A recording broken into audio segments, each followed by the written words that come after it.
May 10, 2020 mother's day ದಿನ ಬೆಳಗ್ಗೆ ಕೊಲೊರಾಡೊ ಎಂಬ USA ದೇಶದಲ್ಲಿ ಇಬ್ಬರ ಪ್ರೀತಿಯ ತಾಯಿ ಬೈಸೈಕಲ್ ರೈಡ್ಗೆ ಎಂದು ಮನೆಯಿಂದ ಹೊರಟಿದ್ದರು. ಅದೇ ಕೊನೆ. ಆ ತಾಯಿ ಮತ್ತೆ ಮನೆಗೆ ಹಿಂತಿರುಗಿ ಬರಲಿಲ್ಲ. ಇದು ಸುಳ್ಳು, ನಿಗೂಢತೆ ಮತ್ತೆ ತಿರುವುಗಳನ್ನು ಪಡೆದುಕೊಂಡ ಒಬ್ಬ ತಾಯಂದಿರ ದಿನದಂದು ನಾಪತ್ತೆಯಾದ ಕತೆ.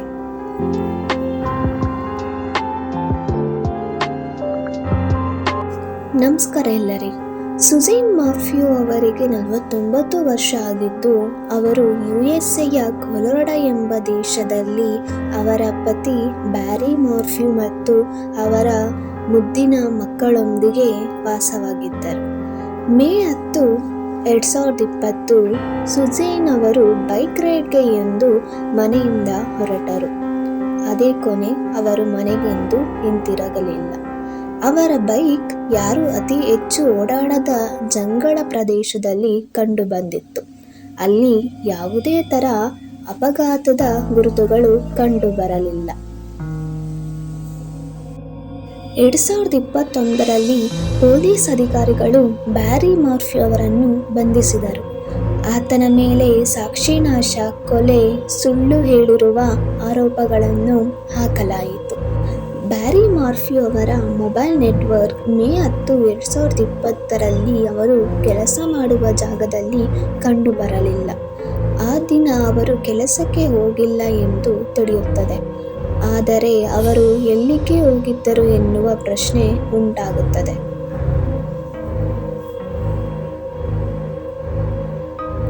ಆದರೆ 2022ರಲ್ಲಿ ನ್ಯಾಯಾಲಯವು ಎಲ್ಲ ಸಾಕ್ಷಿಗಳನ್ನು ಸಮಯಕ್ಕೆ ಪೂರೈಸಲಾಗಲಿಲ್ಲ ಎಂಬ ಕಾರಣಕ್ಕಾಗಿ ಪ್ರಕರಣವನ್ನು ತಾತ್ಕಾಲಿಕವಾಗಿ ಕೈಬಿಟ್ಟಿತು.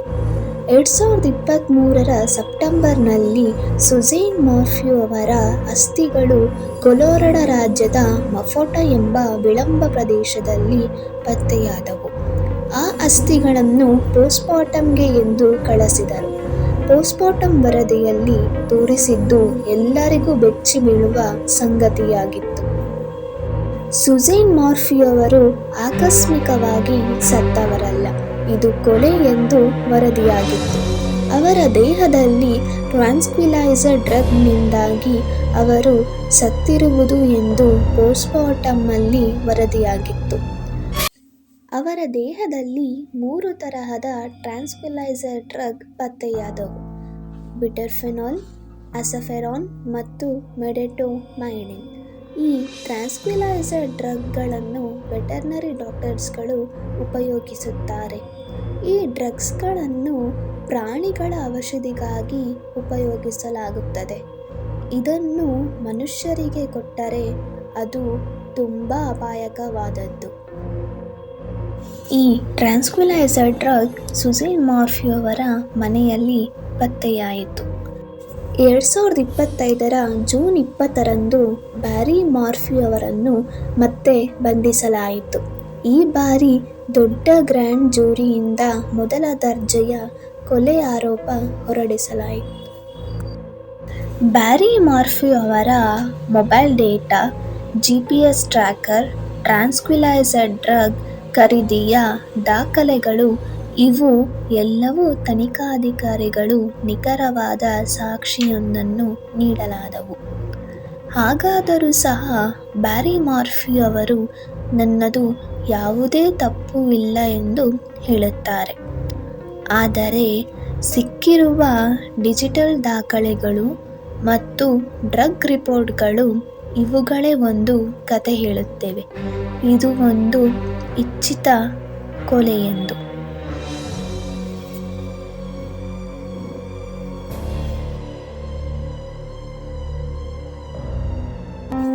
ಈ ಕೇಸ್ ಇನ್ನು ನ್ಯಾಯಾಲಯದಲ್ಲಿ ನಡೆದಿರುವುದು. ನ್ಯಾಯಾಲಯವು ತೀರ್ಪು ಕೊಡುವವರೆಗೂ ಆರೋಪಿತನು ನಿರ್ದೋಷಿಯಾಗಿರುತ್ತಾನೆ. ನೋಡಿ, 2020ರಲ್ಲಿ ಕಾಣೆಯಾದ ಸುಸೇನ್ ಮರ್ಫಿ ಅವರ ಬಗ್ಗೆ ಏನೂ ಸುಳಿವು ಇಲ್ಲದೇ ಇದ್ದು 2023ರಲ್ಲಿ ಅವರ ಅಸ್ಥಿಗಳು ದೊರೆಯುತ್ತವೆ. ಹಾಗೆ 2025ರಲ್ಲೂ ಸಹ ಈ ಕೇಸ್ ಇನ್ನೂ ನ್ಯಾಯಾಲಯದಲ್ಲಿ ನಡೆಯುತ್ತಿದೆ. ಸುಸೇನ್ ಮರ್ಫಿ ಅವರಿಗೆ ನ್ಯಾಯ ಸಿಗುತ್ತಾ? ಈ ಕಥೆಯನ್ನು ಕೇಳಿದ ನಿಮ್ಮ ಅನಿಸಿಕೆಯನ್ನು ಕಮೆಂಟ್ ಮಾಡಿ ತಿಳಿಸಿ. ಧನ್ಯವಾದ. ಮತ್ತೆ ಮುಂದಿನ ವಿಡಿಯೋದಲ್ಲಿ ಸಿಗುತ್ತೇನೆ. ನಿಮಗೆ ಈ ಕತೆ ಇಷ್ಟ ಆಗಿದ್ದರೆ ಇನ್ನೂ ಹೆಚ್ಚಿನ ವಿಡಿಯೋಗಾಗಿ ನನ್ನ ಚಾನಲನ್ನು ಸಬ್ಸ್ಕ್ರೈಬ್ ಮಾಡ್ಕೊಳ್ಳಿ. ಹಾಗೆ ಲೈಕ್ ಮಾಡಿ, ಕಮೆಂಟ್ ಮಾಡಿ. ಧನ್ಯವಾದ.